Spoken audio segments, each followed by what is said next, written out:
Le Seigneur soit avec vous.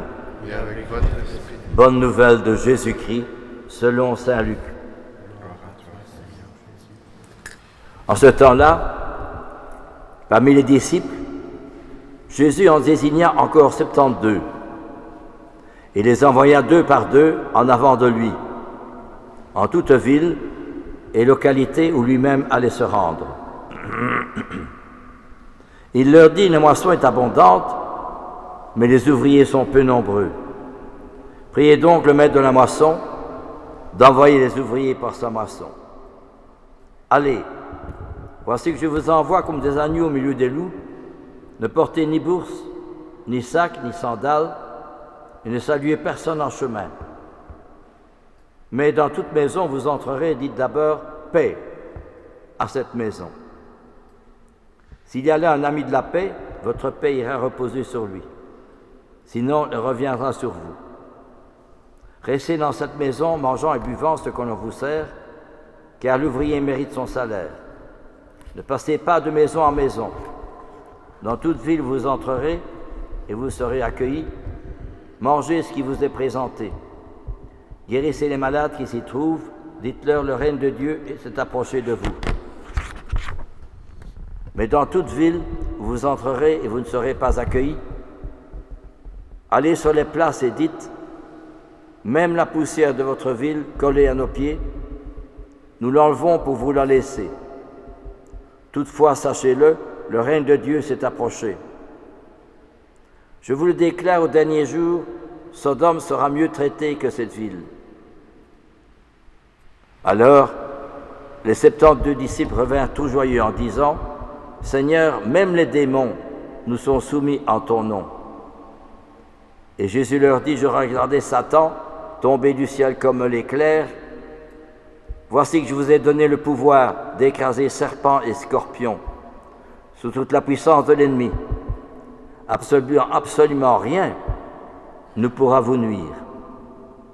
Toutefois, ne vous réjouissez pas parce que les esprits vous sont soumis, mais réjouissez-vous parce que vos noms se trouvent inscrits dans les cieux. » Acclamons la parole de Dieu. Louange à toi, Seigneur Jésus. De belles paroles nous sont laissées dans cette parole de Dieu que nous venons d'entendre. Voici que je vous envoie comme des agneaux au milieu des loups. Le règne de Dieu est proche de vous. Réjouissez-vous lorsque vos noms se trouvent inscrits dans les cieux. Ma seule fierté, c'est la croix de notre Seigneur Jésus-Christ.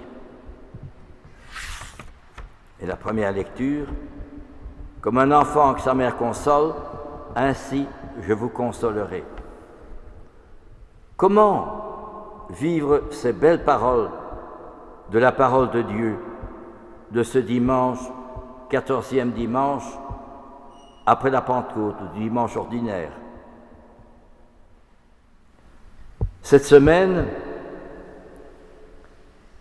j'ai rencontré un professeur d'université. Il me disait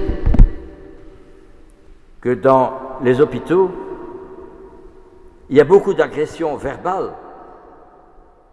à l'égard du personnel soignant.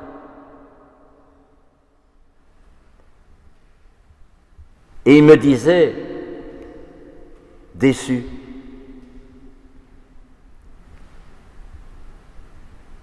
il n'y a plus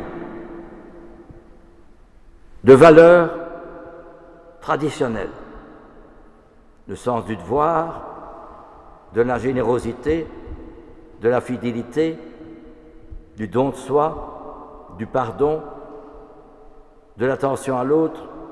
Tout cela, me dit-il, c'est fini. Ah, j'ai été vraiment étonné.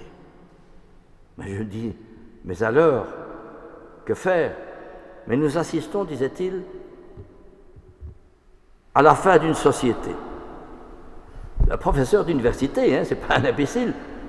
C'est pas un des jeunes que je rencontre chez moi, c'est des gens qui ont fait des études et qui réfléchissent sur la situation, sur le monde actuel. ça fait réfléchir. Et comme cet homme était athée, il ne croit pas en Dieu, mais nous sympathisons. Alors que moi je suis prêtre et lui est athée. Et je lui ai dit,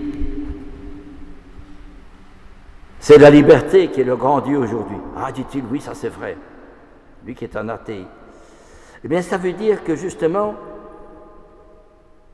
on a oublié ce que nous disent les belles paroles de la parole de Dieu de ce 14e dimanche après la Pentecôte.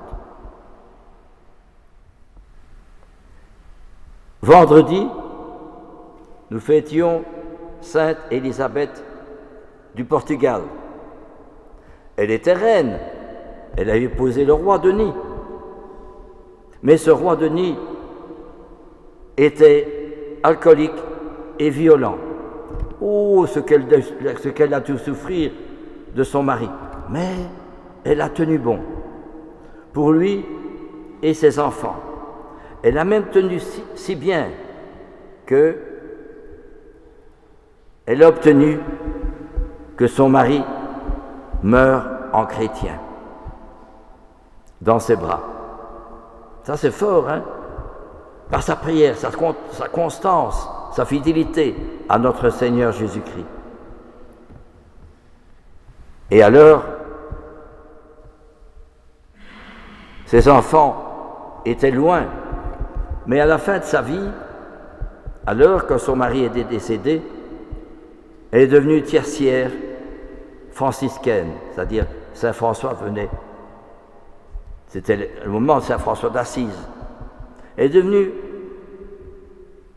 tertiaire franciscaine. Et alors, elle a quitté son palais pour aller vivre parmi les pauvres, soignant les malades, les malheureux, les miséreux, et partageant avec eux.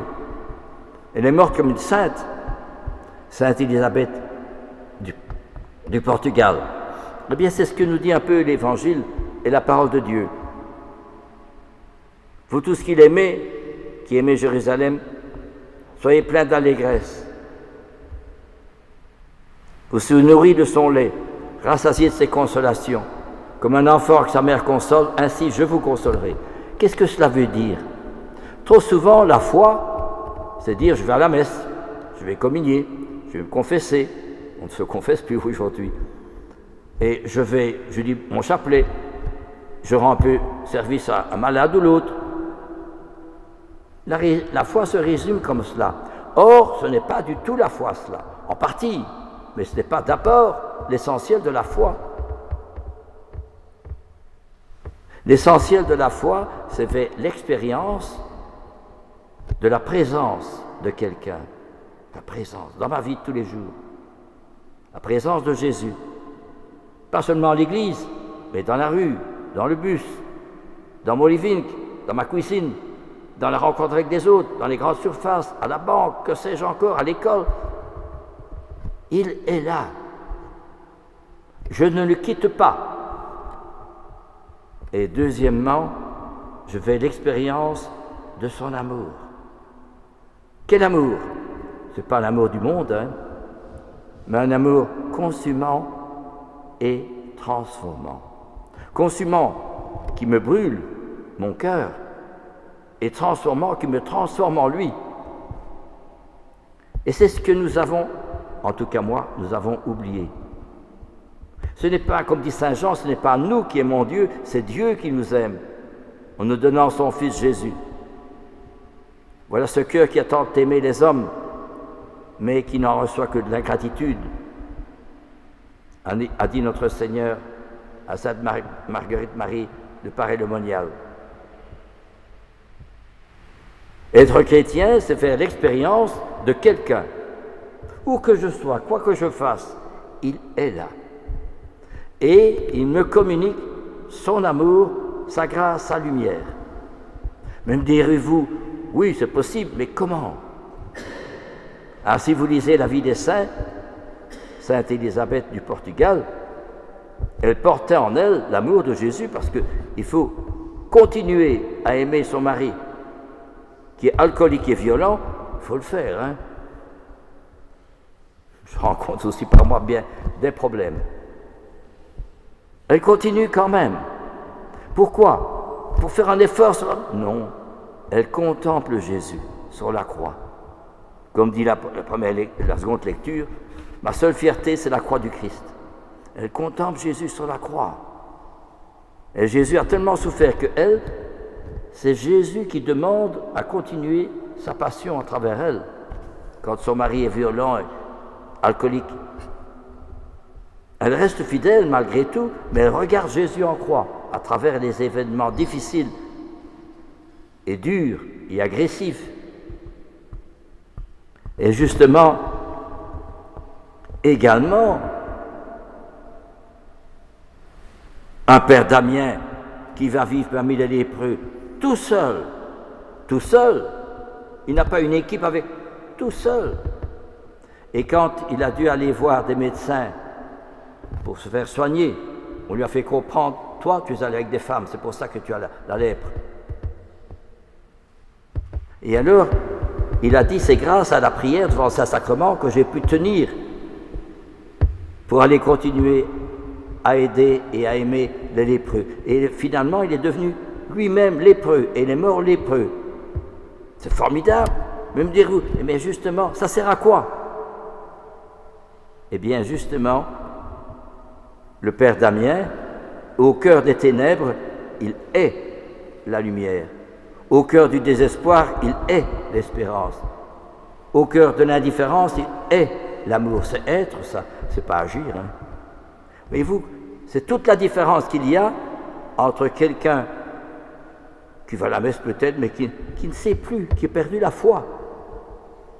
Or, la foi, c'est une aventure.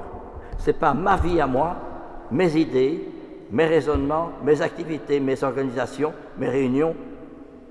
C'est son aventure. C'est son amour qui passe à travers moi, comme à travers Elisabeth du Portugal avec son mari. Elle a obtenu gain de cause, son mari s'est converti devant l'exemple de son épouse.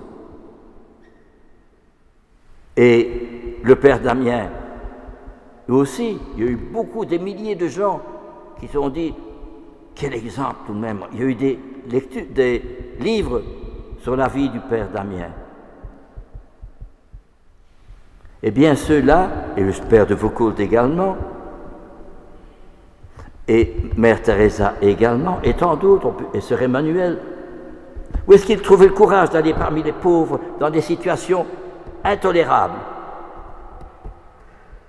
Notre Seigneur dans le Saint-Sacrement. C'est ça la vérité, c'est ça la réalité. Ils étaient eux-mêmes imprégnés, transformés, pénétrés de cet amour du Christ. Comme un enfant que sa mère console, oui, je vous consolerai. Vous serez nourris, portés sur la hanche, vous serez choyés sur ses genoux. C'est ce qu'il vivait, hein. Il le vivait intérieurement. Et alors également, la seconde lecture. Ma seule fierté, c'est la croix de Jésus. Et alors aussi, voici que je vous envoie comme des agneaux au milieu des loups. Mais c'est formidable. Le royaume des dieux est tout proche de vous.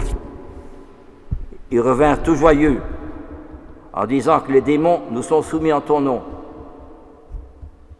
Et Jésus leur dit, réjouissez-vous parce que vos noms se trouvent inscrits dans les cieux. C'est vrai.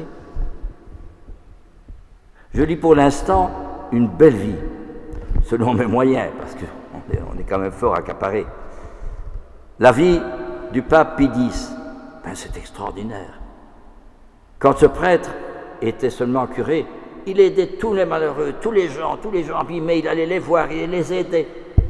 Et il vivait pauvrement. Et puis il a été nommé évêque, il a fait la même chose. Puis il a été nommé cardinal, archevêque, en Italie. Et puis alors aussi, il était élu pape.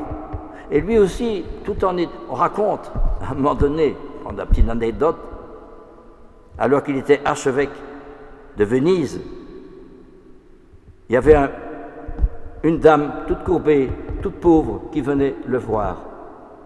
Et le monsieur qui s'occupait de l'accueil, « Oh écoutez, non, Monseigneur n'a pas le temps de vous recevoir. » Elle dit, si, il insiste.